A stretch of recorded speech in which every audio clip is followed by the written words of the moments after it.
In this tutorial, we'll walk you through the process of recovering your forgotten Skype password. So let's look how to do this. On your mobile phone, go to Settings app.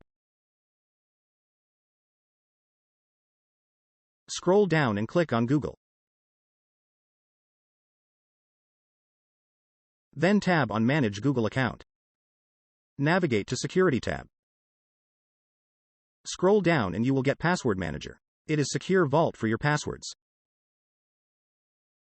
Tab on Password Manager. In the search field, type live.com.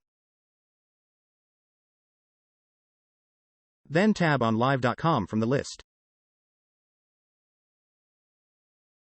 Here you will get your Skype username and password.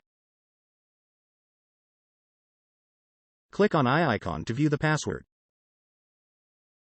Please ensure that the password you're using is the most recent one and that you've saved it.